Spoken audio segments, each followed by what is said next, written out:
जो सुबह में बुकलेट रिलीज हुआ, तो ये सब बनाते हुए भाई साहब का जो विचार थे, जो विजन था, इसको आगे लेते हुए ये पीपीटी बनाया गया है।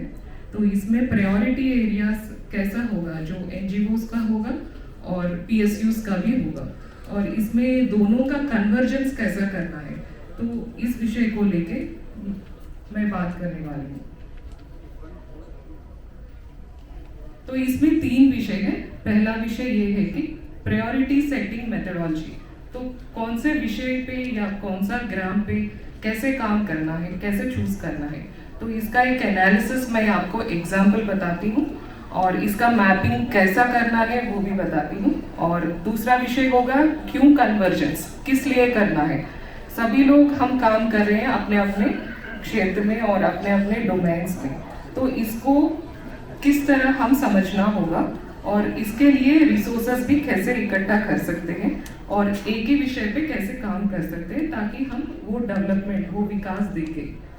और कन्वर्जेंस का मिशन क्या है, वही जो मंथन, तो मंथन का क्या प्रायोरिटीज है और इसमें किस तरह हम इंटरवेंशन, भागीदारी हो सकते हैं। तो मैंने एक एग्जाम्पल लिया है कोस्टल एरिया से। तो कोस्टल एरियाज भी सीमा जागरण मंच के जुरिडिक्शन में आता है। तो इसमें आंध्र प्रदेश श्रीकाकुलम एक बहुत ही कॉर्नर डिस्ट्रिक्ट है जो कोस्टल एरिया में, तो इसका नाम भी नीलवंका है। नीलवंका इज जो तेलुगु में बोलते हैं जो बेंडिंग है। तो दूसरा ये स्लाइड देखे तो आपको दिखाई देगा, तो इसका लोकेशन। तो ये विलेज के बारे में मैंने एक प्रोफाइल किया है। तो इसके बारे में हम देखते हैं कि नॉर्मली हम डेटाबेस कैसे कलेक्ट करते हैं। तो हम ऐसा कलेक्ट करते हैं डेटाबेस कि यहाँ पे कितने लोग रहते हैं, कितने फीमेल है, मेल है, एजुकेशन क्या है, इनका घर में क्या है, टीवी है, फ्रिज है, ये सब डेटा कलेक्ट करते हैं, इस तरह करते हैं।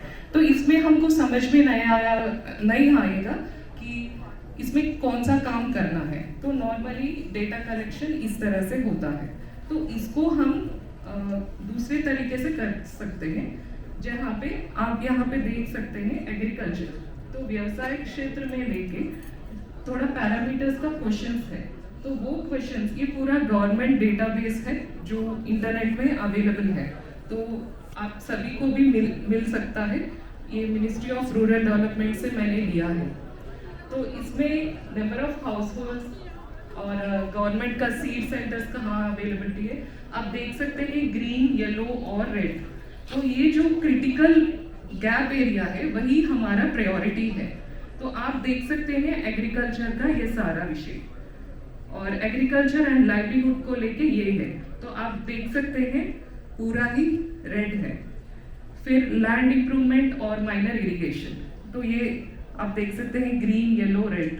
तो मैं अगर स्क्रॉल करें तो बहुत सारा डेटा ऐसा मिलेगा जहाँ पे प्रायोरिटी से हम एनजीओस वो उस क्षेत्र में काम करना होगा। एजुकेशन है, public distribution, financial communication, health में भी आप देख सकते हैं पीएचसी पास में नहीं है, बहुत दूर जाना पड़ेगा उनको। देन गवर्नेंस, वाटर मैनेजमेंट, यहाँ पे ये भी प्रायोरिटी एरिया हो सकती है। Then women and child, malnutrition issue इश्यू है वहाँ पे, यहाँ पे देख सकते हैं ये सारे रेड में है। देन पॉवर्टी, तो वहाँ पे आप डेटा के हिसाब से ये है कि थोड़ा ठीक है वहाँ से। एंड सोशल सिक्योरिटी, तो बेनिफिशियरीज थोड़ा कम है जो स्कीम्स अवेल करते हैं। देन ये मैं एग्जाम्पल आपको बता रही हूँ, हम प्रायोरिटी को ये डोमेन के लिए फंडिंग कर सकते हैं। तो इस तरह मैंने एक एनालिसिस बनाया। तो अभी प्रायोरिटी मैपिंग एनालिसिस हो गया, इसके बाद थीमेटिक एरिया चूज करना है। तो अभी थीमेटिक एरिया एग्रीकल्चर के लिए डायरेक्टली कोई फंड नहीं करते हैं, इसमें एक फंडिंग होगा लाइवलीहुड डेवलपमेंट के लिए, ग्रीन एनर्जी के लिए, एजुकेशन के लिए। तो ऐसे 5 डोमेन्स मैंने चूज किया। ये सारे इंटरवेंशन वो गांव के लिए कर सकते हैं और ये प्रोजेक्ट आप किसी हेड पे बना सकते हैं। तो क्यों कन्वर्जेंस जरूरी है, जहाँ पे optimal utilisation of efforts and resources की जरूरत है, ये मैं एक छोटा डायग्राम से आपको समझाऊंगी कि यहाँ पे गवर्नमेंट काम कर रही है, स्कीम्स दे रही है हर एक गांव को, पॉलिसी के दौर पे भी एंकरेज कर रही है सबको, और पीएसयूज माइनर इंफ्रा के लिए कुछ फंडिंग दे रहे हैं और फंडिंग प्राइवेट फंडिंग एजेंसीज भी काम कर रही हैं।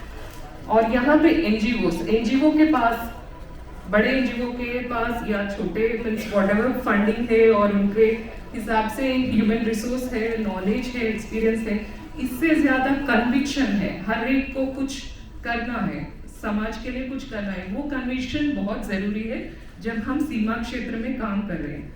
अभी सीमा जागरण मंच और अमृता विश्वविद्यालय साथ में हम क्या दे सकते हैं, तो हमको ग्राउंड सपोर्ट दे सकते हैं और मैपिंग के लिए हेल्प कर सकते हैं। अभी आगे का सेशंस है जहाँ पे आपको सीमा जागरण मंच के लिए प्लेटफॉर्म देगी और सपोर्ट देगी ऐसे कार्यक्रम करने के लिए, तो आप मिलकर काम कर सकते हैं।